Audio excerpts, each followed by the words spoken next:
Vamos a abrir nuestras Biblias ahí en la carta de Pablo a los Efesios en el capítulo 2. Ya se leyó hace ratito esta porción. Antes de comenzar, pues, qué interesante toda la propuesta, pero es muy claro lo que dice nuestro hermano Gerardo, el pastor, que si esto es de Dios, va a prosperar. Y no nada más van a ampliar, van a comprar y van a extender el sitio de sus tiendas, como dice Isaías, en su tiempo, y Él les va a ir dando los... a lo mejor no les va a tocar a muchos de ustedes ver esto, pero ¿por qué no? Pero esperemos que sí puedan ver un templo grande, pero no el templo, sino un templo grande espiritualmente, donde todos estén cooperando, sirviendo, y que pues obviamente las instalaciones sirvan para eso, no para estar cómodos, como dijo acá mi hermano, sino para que pueda llegar más gente. Hay otra oportunidad, lo de esto que se mencionó de esta campaña, bueno, este día de evangelismo también, ¿verdad, hermano? ¿Va a ser dónde? ¿En Escobedo? Algo así.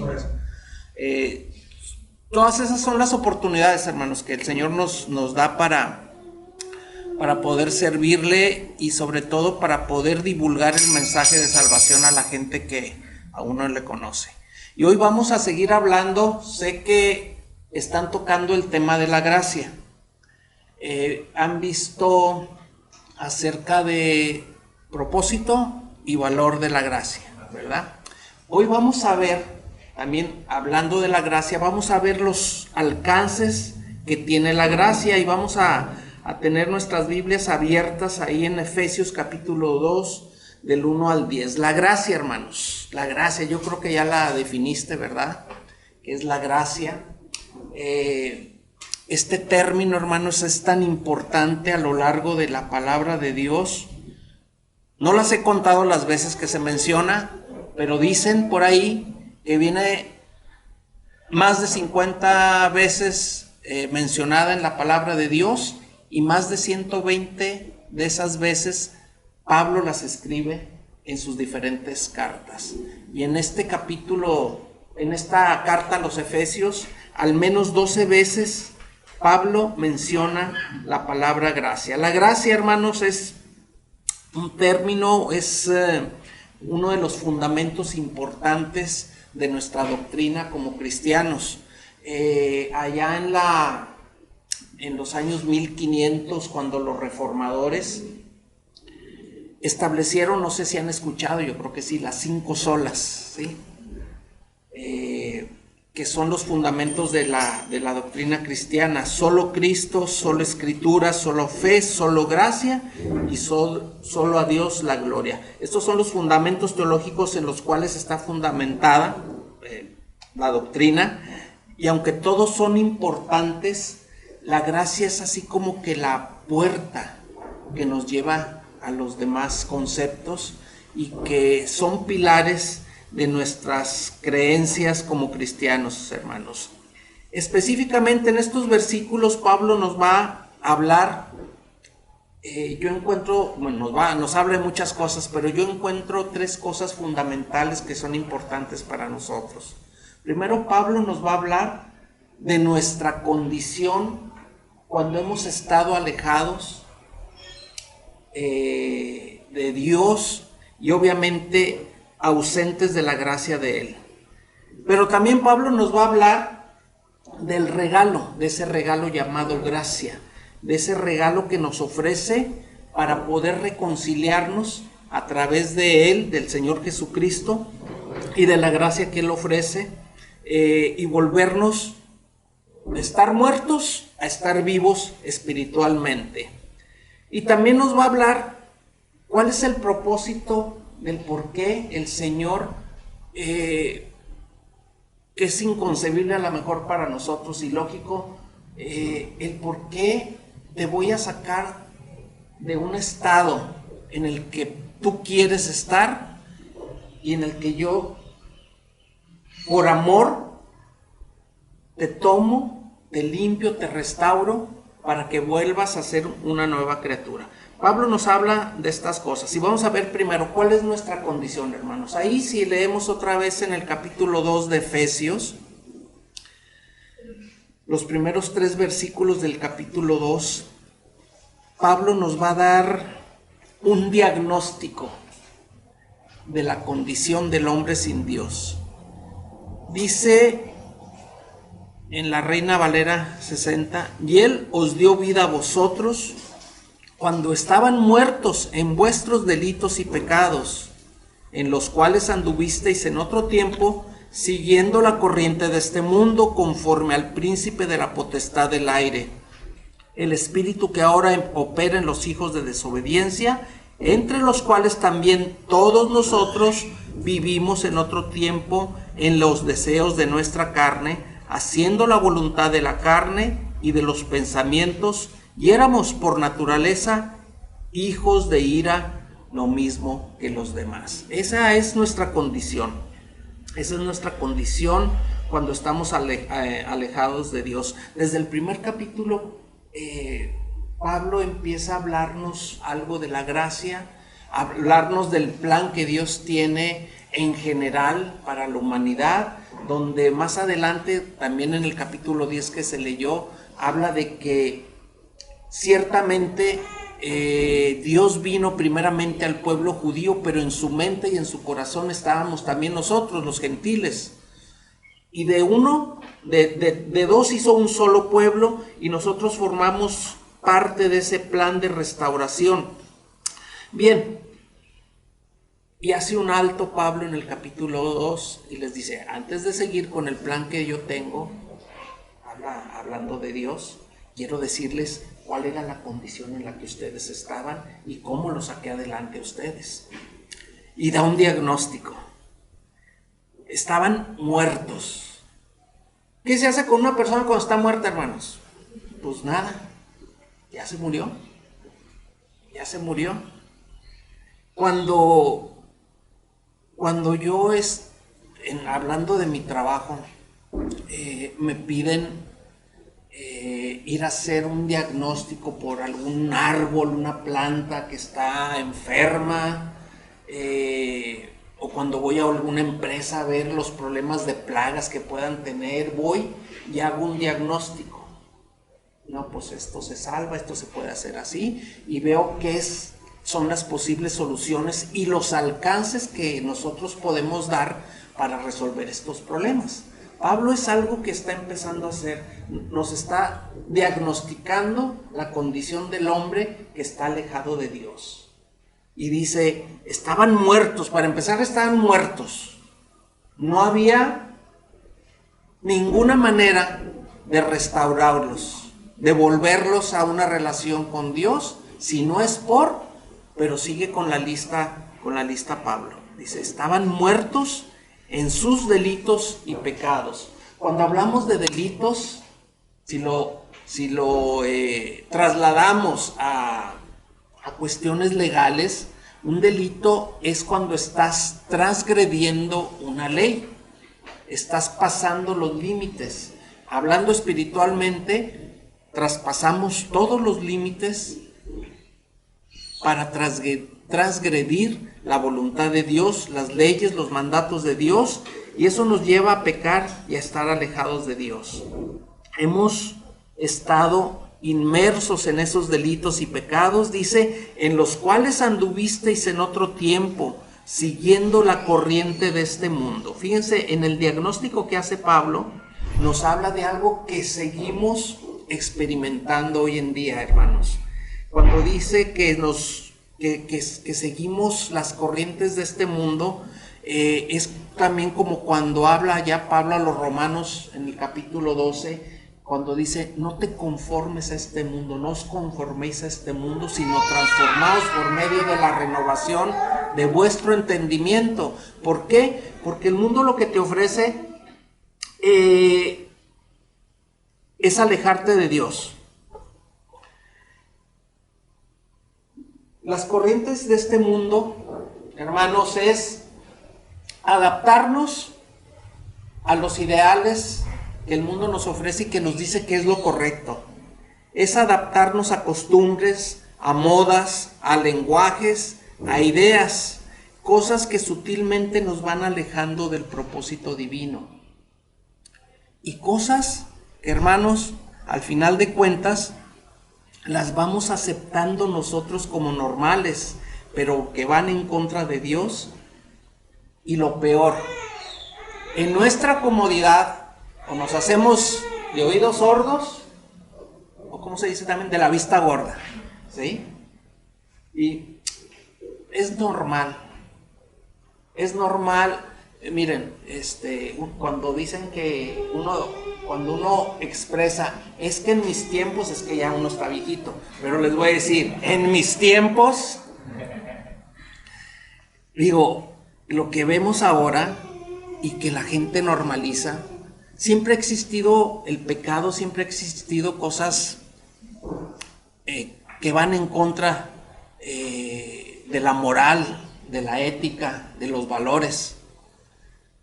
Saber de que hay homosexualidad siempre se ha sabido, pero ahora se exhiben tan fácilmente, tan a la vista de todos, y nosotros, normal, ¿sí? Ahora se habla, y papás, les vuelvo a decir algo que les he mencionado, ahora se habla de que a los niños les van a enseñar de una serie de cosas en la escuela, en las cuales ustedes tienen que estar atentos, y creo que ya tuvieron algunas pláticas aquí con respecto a esto. A mis hijos yo los voy a educar conforme a los valores, y ni otras instituciones tienen la responsabilidad ni la injerencia en el cómo voy a formar a mis hijos a la edad que sean. Yo tengo un hijo mayor de más de 30 años, ¿lo conocen?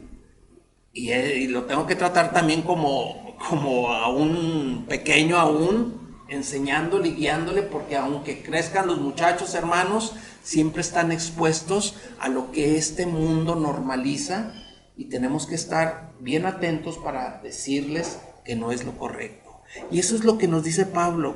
Nos vamos con las corrientes de este mundo, lo vamos aceptando. Siempre ha existido, pero hoy se promueve y se difunde como algo normal. Una vez les hablé sobre un término llamado la ventana de Overton, no sé si se acuerdan. Esa ventana de Overton es una situación política religiosa que nos habla, la persona que lo trata se apellida Overton, y así rápido les digo, habla de cómo la sociedad va aceptando las cosas que están torcidas, y al final las normalizan, hasta las legalizan, y a los que están en contra de ellas los señalan y pueden pagar consecuencias por eso. Hablo, por ejemplo, de algo como el aborto. En mis tiempos, hablar de eso, pues obviamente estaba penado, porque el aborto no es algo nuevo, pero sí ha existido y estaba limitado, estaba penado. Entonces, el aborto se va normalizando. Overton dice, primero se toma como una idea que es imposible, pero después esa es una ventanita que se abre un huequito, y luego alguien dice, pero es que se le debe de dar oportunidad a aquellas personas que quieren interrumpir el embarazo, y empiezan a haber luchas de unos sí, otros no, y luego se empiezan a dar más abrir un poco más la ventana, se involucran autoridades, se involucran personalidades que tienen influencia en los medios, llámense actores, llámense deportistas, y empiezan a dar su opinión, y esa ventana poco a poco, algo que estaba vedado, poco a poco se va abriendo, hasta que tenemos lo que hoy vivimos de defensas. Hablo de este tema, como hay muchos otros temas, y que ahora se ha legalizado, creo que ya está legalizado o algo así, y quienes están en contra somos señalados como personas que un médico puede ir a la cárcel si se niega a realizar un aborto. No sé si aquí, pero hay países donde sí se hace. Entonces, ese pequeño huequito que había se fue abriendo, se fue abriendo, se fue abriendo hasta crear una ventana en la que esa idea que estaba vedada pasa y ahora se normaliza, y esto no es más que Satanás manejando las mentes de aquellos que están alejados de Dios. Por eso fíjense desde cuándo Pablo está avisándonos de esta situación. No os conforméis a este siglo, no sigan las corrientes de este mundo. Tanta gente que niega abiertamente a Dios, y no solamente lo niega, sino que lo desafía y se burla. Y el mundo hoy empodera al hombre y a la mujer diciéndole que lo que tú puedes hacer es en base a tu esfuerzo, que todo es resultado de tu esfuerzo, de tu conocimiento, que tu cuerpo, sobre tu cuerpo tú mandas, tú puedes hacer lo que sea. Y entonces nuestra oración debe estar dirigida, hermanos, a que las personas sean conscientes de su situación espiritual, de no normalizar esta situación, porque para ellos no está mal, no hay pecado. O quieren soluciones cuando surgen algunos problemas, pero siguen viviendo igual.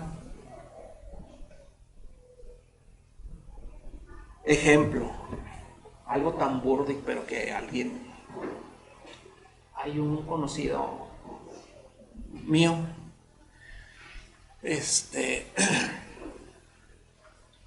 él quiere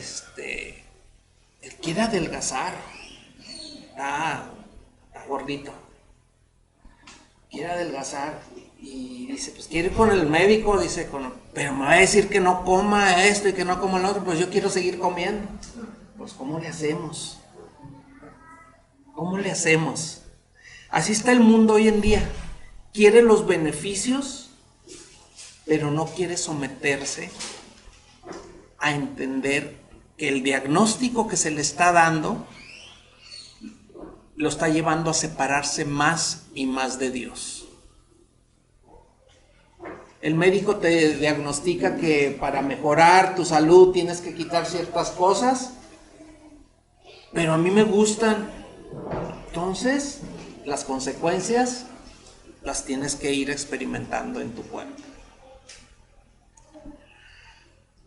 Entonces Pablo hace en estos primeros 3 versículos un diagnóstico de aquellos que están alejados o de los que estuvimos alejados, y es un recuerdo, hermanos, de cómo vivíamos cuando estábamos sin Cristo y sin esperanza, en nuestras cosas, creyendo que eso era bueno, que era lo correcto, lo normal, pero posteriormente viviendo las consecuencias aquí y sobre todo las eternas, las que van a venir más adelante. Pero también Pablo nos dice, versículo 4, hace un pero Dios nos ofrece un regalo.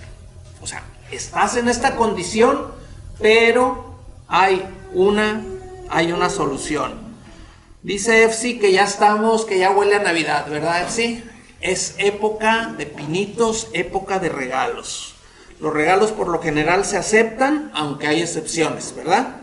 El Señor nos tiene un regalo, pero ¿saben qué? Fíjense cómo son los regalos de Dios, el regalo más preciado de Dios. Cuando nosotros regalamos, esto ya alguna vez lo ilustré, nuestros regalos no cumplen el estándar a como son los regalos de Dios. Mis regalos, ¿qué les decimos papás a los niños para cuando van a cumplir años o que ya se acerca Navidad? Que les vamos a regalar si se portan bien, o qué más, o salieron bien en la escuela, o los condicionamos, ¿verdad?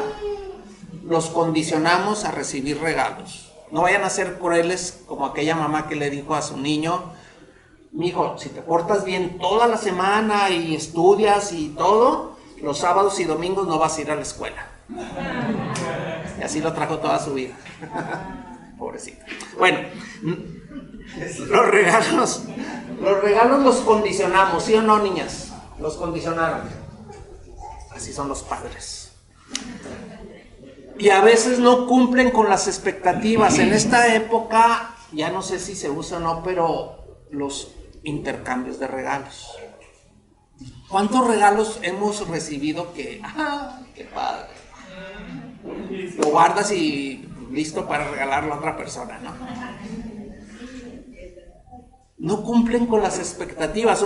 Varias veces les he contado, yo cuando niño siempre quise una bicicleta. Y cada Navidad era, ahora sí viene la bicicleta. Y nunca llegó la bicicleta, llegaba unos luchadores con un ring, unos luchadores de plástico del Santo y Blue Demon. Y mi bicicleta no, nunca llegó la bicicleta. No cumple con las expectativas. No duran a veces los regalos. Cuando regalamos ropa, no, pues ya por X causa se encogió y ya no nos quedó, no sé. O se regala por compromiso. Ay, tengo que llevar este regalo. Saben que el regalo más precioso del Señor ni nos condiciona, cumple con todas las expectativas que necesita el hombre, dura hasta la eternidad y no lo hace por compromiso para quedar bien con nosotros. Lo hace por puro amor. ¿Y cuál es ese regalo? Dice versículos 4 en adelante. Pero Dios, que es rico en misericordia, por su gran amor con que nos amó, aun estando nosotros muertos en pecados, aun como estábamos, hermanos, nos dio vida juntamente con Cristo. Por gracia sois salvos. Y juntamente con Él nos resucitó y asimismo nos hizo sentar en los lugares celestiales con Cristo Jesús, y nos va a mostrar en los siglos venideros las abundantes riquezas de su gracia en su bondad para con nosotros en Cristo Jesús. Porque por gracia sois salvos por medio de la fe, y esto no es de vosotros, pues es un don de Dios, no por obras, para que nadie se gloríe.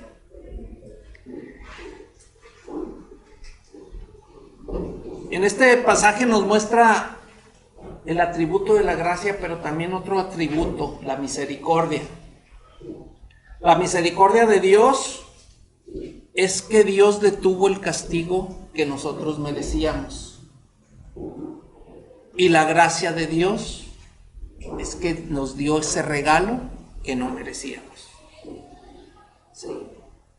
Esos son los más grandes atributos del Señor. Todos son importantes, pero gracias a eso somos salvos. ¿Cuáles son los alcances del amor, de la misericordia y de la gracia de Dios? Dice, fíjense, versículo 4 otra vez. Es rico en misericordia por su gran amor con que nos amó. Dice, aun estando nosotros muertos en nuestros pecados, nos da vida. Estábamos muertos y nos resucita con Él. Con Cristo estoy juntamente crucificado, decía Pablo, pero ahora ya no vivo yo, mas Cristo vive en mí. Dice, nos dio vida juntamente con Cristo. Y el 6 dice, y juntamente con Él nos resucitó. ¿Y saben qué? Y nos hizo sentar en los lugares celestiales. Nos va a llevar con Él, a estar con Él, fuera de este mundo tan oscuro y tan caído. Vamos a estar sentados con Cristo. ¿Y saben qué? Aparte, lo que va a hacer, nos va a mostrar como una muestra de su gran amor más adelante. Vamos a ser evidencias vivientes de su bondad, de su gracia y de su amor. ¿Cuándo? No tiene un tiempo de caducidad porque va a ser eterno. Nos resucita con Él juntamente, nos sienta en lugares celestiales, nos pone como ejemplos de su amor y vamos a hacer evidencias. Esto es lo que obtenemos, los alcances de recibir un regalo que no merecemos. Pero dejen claro algo, los versículos 8 y 9 que leímos: por gracia somos salvos por medio de la fe. Esto no es de vosotros, pues es un don de Dios. Esto deja claro, hermanos, que nosotros no hacemos absolutamente nada para merecer ese regalo, para merecer el favor de parte de Dios. Nosotros no podemos hacer absolutamente nada.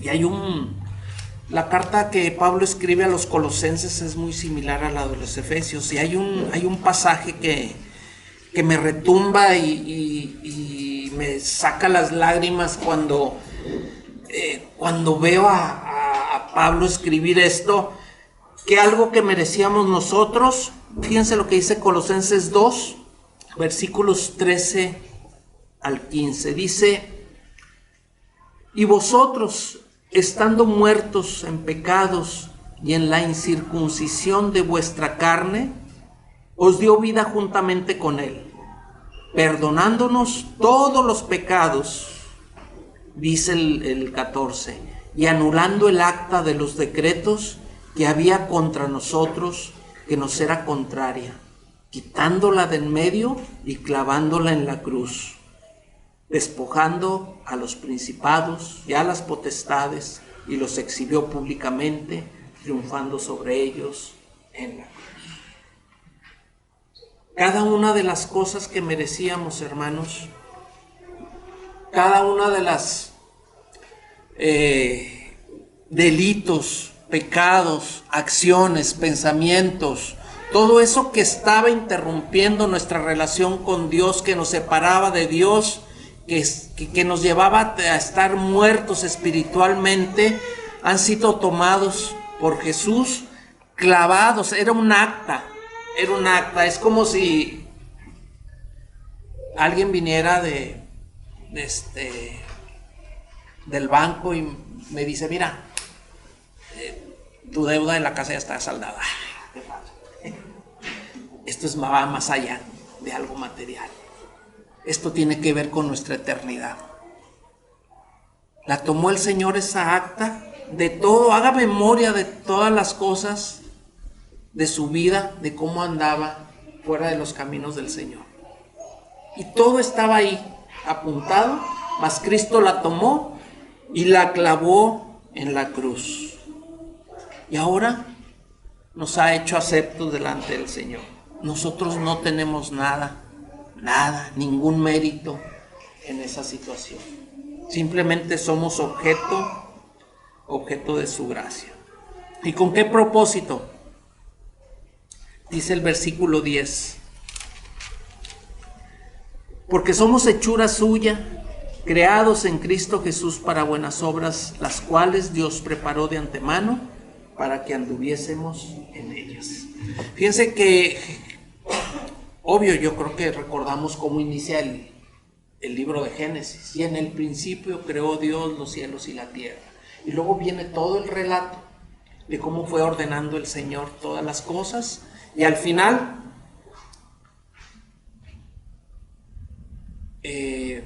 pone al hombre como su máxima creación, como la corona de la creación, la cereza en el pastel. Fuimos hechos a su imagen y semejanza.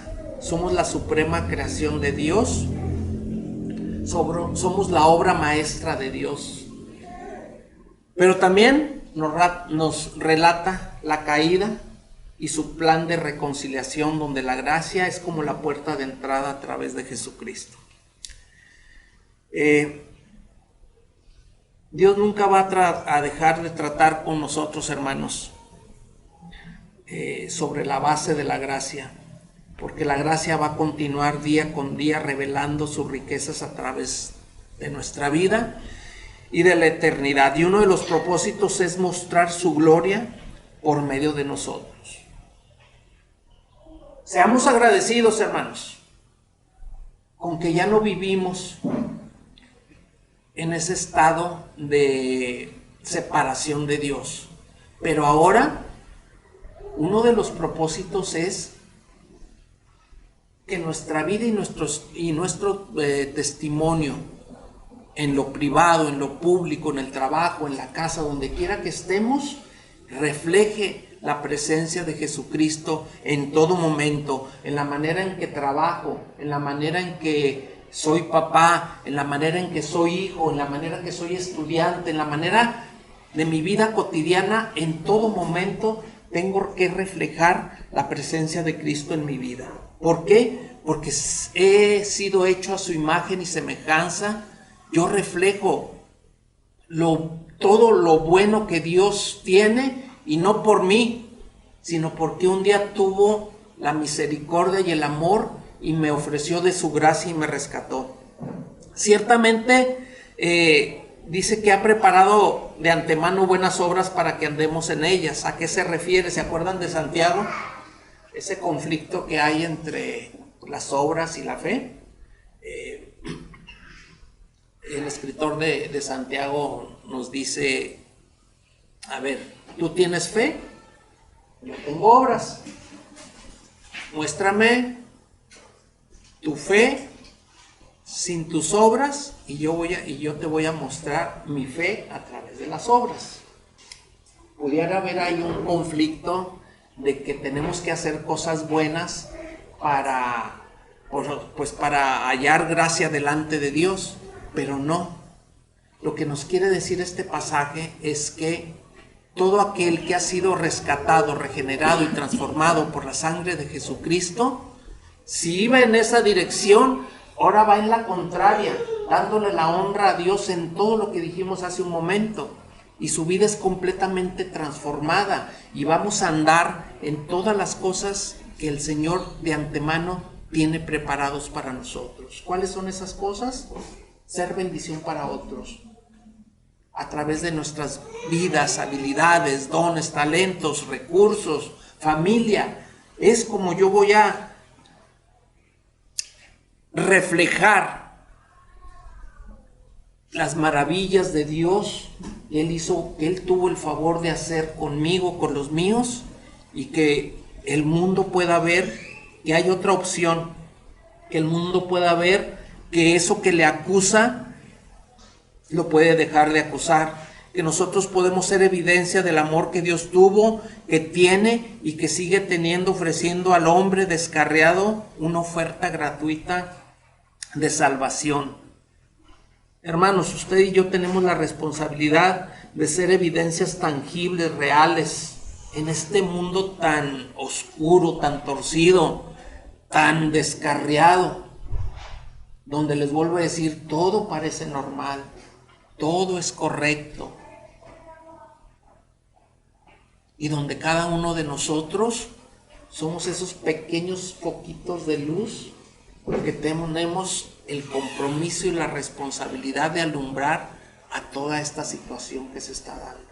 El Señor pronto viene, hermanos. Y es cuando nosotros más tenemos que estar tomados de su mano y más siendo bendición para la gente. Dame tomar tantita agua que no tomas nada. Quiero concluir con lo siguiente, hermanos. Leía un libro que hablaba sobre este tema y el autor dice: Dios no actúa en base a nuestras capacidades o las cosas buenas que podamos tener o nuestros logros que podamos obtener. Dios actúa en base a tu enorme necesidad espiritual que tienes. Lo bueno, pues qué bueno que lo tienes, pero al final de cuentas yo quiero tratar, dice Dios, con eso con lo que tú no puedes, porque es así como te voy a tomar, a limpiar, a restaurar y a hacerte útil para el plan que yo tengo individual para ti y en general para la iglesia. Hermanos, tenemos que estar cerca del Señor para poder entender esto. Ahorita en la escuela dominical lo que alcancé a escuchar estaban en el Evangelio de Juan, ¿verdad? Juan 15:5, ¿se acuerdan? ¿Qué dice? Yo soy la vid, vosotros los pámpanos. el que permanece en mí y yo en él, este lleva mucho fruto, porque separados de mí nada puedes hacer.